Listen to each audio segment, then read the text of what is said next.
I am appealing to the learners to religiously perform the Brigada Pagbasa activity to improve the reading proficiency. Pilipino, tara na Brigada Pagbasa na, ipakita na ang galing sa pagbasa. Tara na Brigada Pagbasa na, oh, tara na basa na kabataan. Saan man dako, Luzon, Visayas, Mindanao, ang pagbasa bigyan natin ng halaga. Ito'y daan para sa magandang buhay, pinabukas ay paghandaan. Ang galing mo ipakita mo na, buong banta ngayon ay babasa.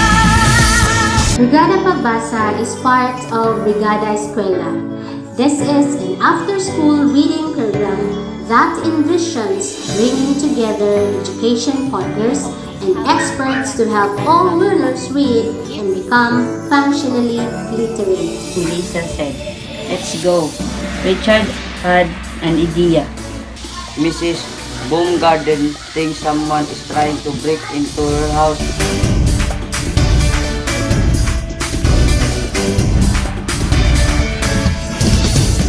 We, together with the senior high school reading coordinator, presented the proposed activities to our principal. He then approved the activities and issued a school memo to all teachers to actively participate and support the program.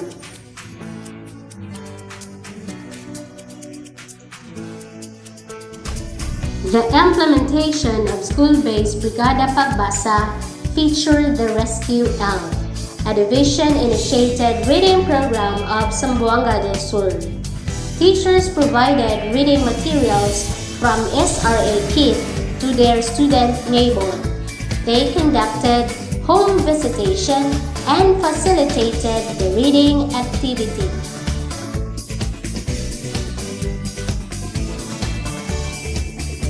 Soft copies of the reading selections and reading journals were sent by advisors through their respective GC.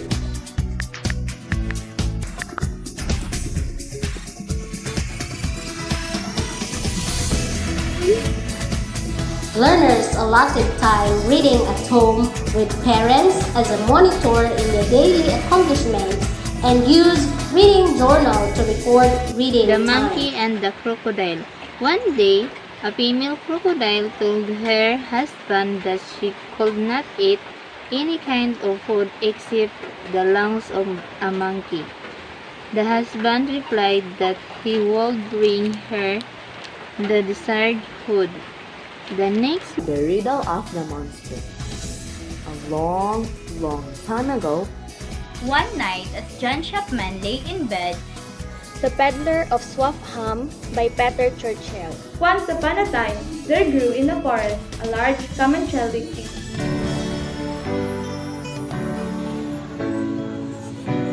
A partnership of home reading facilitator in the conduct of field area for the grade 7 students was also practiced.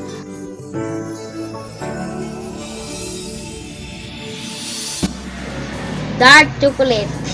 Dark chocolate finds its way into the best ice cream, biscuits, and cakes. Although eating chocolate usually comes with a warning that it is fattening, it is also believed by some to have magical and medicinal effects. In fact, cacao trees are sometimes called theobrom cacao, which means food of the gods.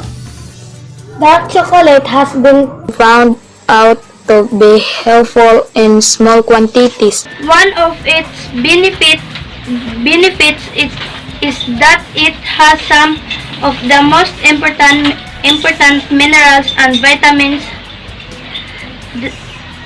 that people need. It has antioxidants that help protect the heart. Another important benefit is that the fat content of chocolate does not raise the level of cholesterol in the bloodstream.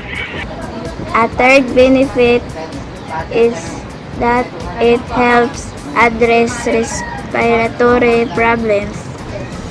Also, it has been found out to help ease cough and respiratory concerns. Finally, chocolate increases serotonin level in the brain. This is what gives us a feeling well-being.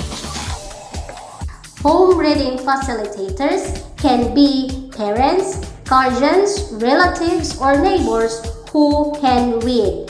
They administer the oral reading test, listen to students while reading, and underline the mispronounced words. To add the excitement of the program, we asked students to perform reader theater and storytelling.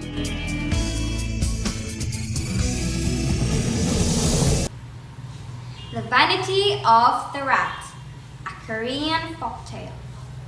A long time ago, there lived a rat couple who had one daughter. Since they had no other children, they gave her everything. When it became time for their daughter to marry, they wanted only the best husband for her. They thought about all of the rats that they knew, but none of them were good enough for their daughter. One day, Mr. Rat said to his wife, I know who will make the perfect husband for our daughter, the sun. The sun? Why do you think the sun would make a good husband? Because there is none more powerful in the world than the sun. Yes. The sun is the most powerful. He's bright as well. Let's ask him at once. the two rats went out into their garden where the sun was shining. Oh, Mr. Sun. Yes, what can I do for you? Should you accept, my wife and I would like to offer you our daughter's hand in marriage. I'm honored, but why do you want me to marry your daughter? Because you are so powerful and magnificent. Well, I'm pleased that he thinks so highly of me, but there is one that is more powerful than me. Who might that be? Mr. Cloud, of course. I am powerless when he covers me. Yes, so true. Come on, dear, let's go see Mr. Cloud.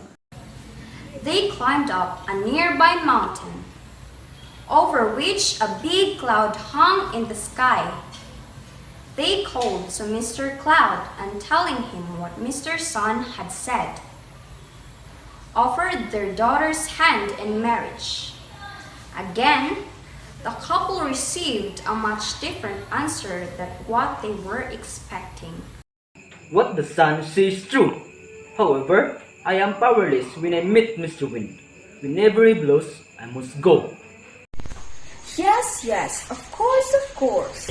They then set out to find Mr. Wind. Coming down the mountain, they found Mr. Wind in a grove of trees and offered their daughter's hand in marriage. Yes, I am strong. I can make a big tree fall over or blow down a house. I can shake up an ocean, but try as I may, I can move a stone Buddha. Then, we'll just have to ask a stone Buddha. So, Mr. and Mrs. Rat hurried down the mountain to the stone Buddha standing near their village. Well, I'm flattered that you want me to marry your daughter, but I don't think I'm right for her either. I am indeed strong, and Mr. Wind can move me, but I am no means the strongest of them all. There is one that can make me fall over easily. The very thought of it is making me shake already. Please, Mr. Stone Buddha, please tell us who. None other than you and your cousin the mole. You and your cousins are very strong. Why, if you burrow under my feet, I'll fall over and land on my head. I'm no match for you. Thank you. You've been very helpful. After the long search for a suitable suitor, the rat's daughter married a rat.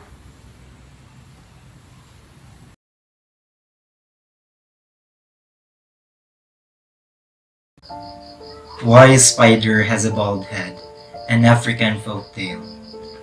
Mr. Spider, who is popularly known as Anansi, is renowned to be a man of tricks. Have you ever asked yourself why he is bald? This is the story of how this came about. One afternoon, Mr. Spider had enjoyed his lunch. He sat down in his yard to relax. His lunch had been particularly nice. So soon enough, he snoozed off into his slumber and sat there snoring. Grrr, grrr, grrr. Suddenly, there was the sound of someone knocking on the door, and this woke him up. Mr. Spider opened the door, and there he saw Nana Petra. Spider said, Nana Petra was Anansa's brother-in-law. This made Ejamimo his father-in-law. Nana Petra assured him that he was not joking. And before, Nana Petra left again. After Nana Petra left, Anansa went to his close friend and last rites of his departed father-in-law. One of the highlights of Brigada Pagbasa implementation is the conduct of Mobile Reading Pantry. This mobile reading pantry brings reading materials to the community and aims to provide opportunities to all learners to read. To ensure everyone's safety, we observe proper social distancing, we have alcohol, and we gave face masks.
Okay.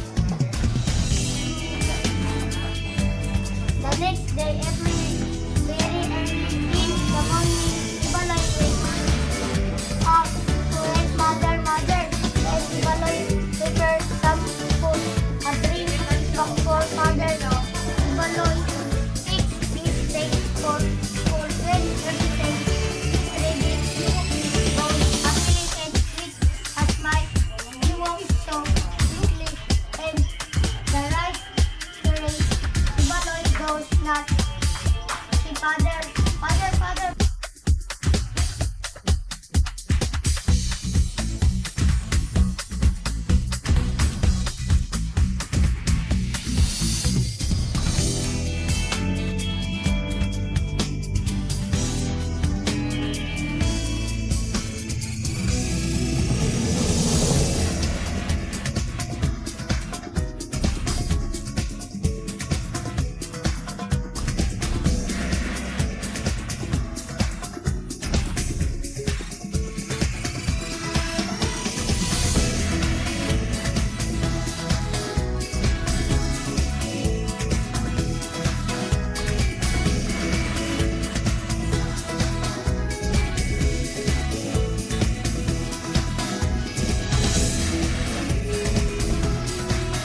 With the positive response of teachers, parents, students, volunteers, and other stakeholders, this program manifested the success and efficacy of the implementation. Maayo ni siya nga brigada ninyo kay ibinasa sa ilaha mga panimalay ni adto jud mo sa ilaha para makatong sila sa pagbasa. Grateful kayo mi nga unta daghan pang inyong matuwa ng mga lugar or mga balay-balay para ma-enhance po ng pagbasa sa mga bata. Mas maayo yung nana para na makatunan mga bata.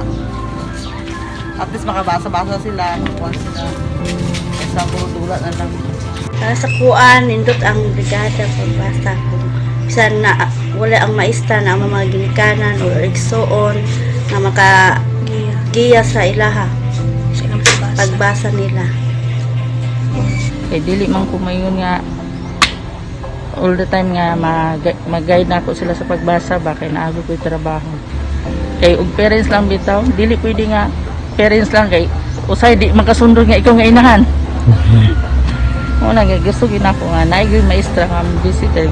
Nindot ni siya nga pamaagits because mag-unite sila and maggiya ang ginikanan ug ang maestra dito sa estudyante.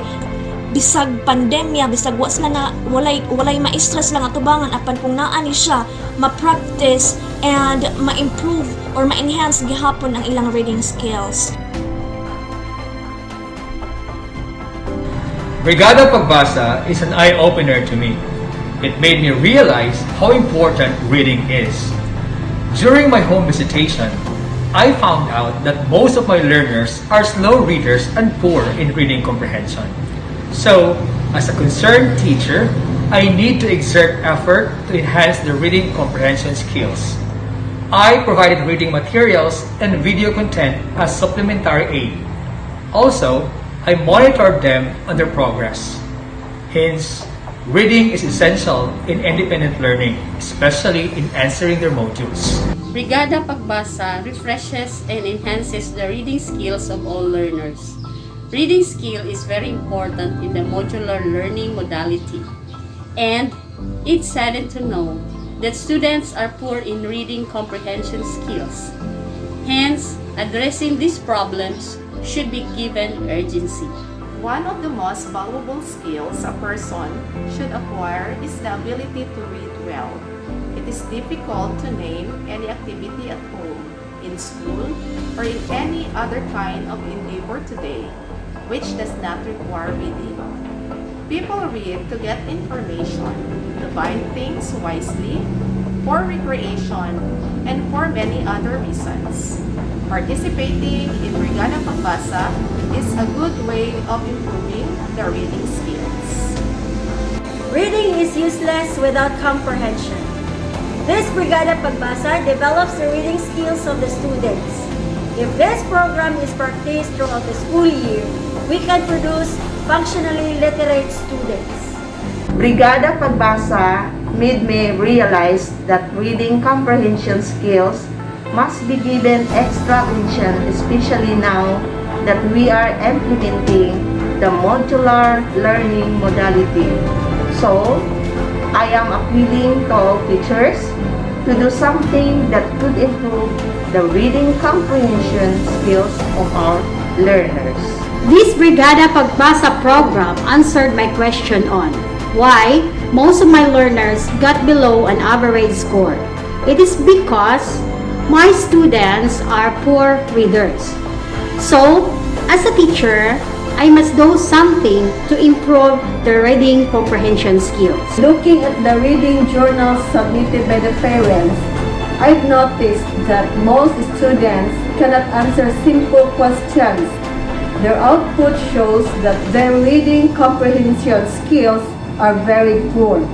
So, as a teacher, I will encourage my students to constantly read every day.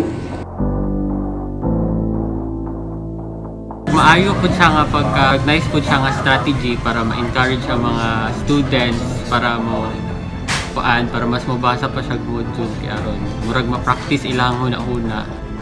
Ang Brigada Pagbasa nindot jud siya nga programa. Kay everyday namin kinabasa nga seleksyon And everyday po na po may makatunan sa mong ginabasa. So nindot jud siya. Bilang isang nanay at isang mag-aaral, ang Brigada Pagbasa ay nakakatulong sa aming mga learners sa panahon ng pandemya. Kasi ito ang nagiging guidelines namin upang matutong magbasa kahit nasa bahay lamang. Brigada Pagbasa, sandata sa pandemya. Ma'am, ang ako ang masulti about sa Brigada Pagbasa is nindot jud di siya nga programa kay kanang aron nga ma-develop sa estudyante ang iyahang reading skills or miskan nga walay mga maestra nga mutudlo anang pagbasa pero okay ra gihapon kay siya nindot gihapon kaayo siya kay kanang naa ang mga parents na mga igsuon aron nga mutabang sa pag kanang tuon or sa pagtudlo og basa sa iyahang kanang igsuon nga estudyante. We thank God for His guidance and His love, and to everyone who has been a part of this Brigada Pagbasa program, we wholeheartedly thank you and express our gratitude. Learning to read helps learners build their own vocabulary and improve their understanding. It fires up imagination, helps recall information, and stabilizes emotion.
One day, a female crocodile told her husband that he had escaped.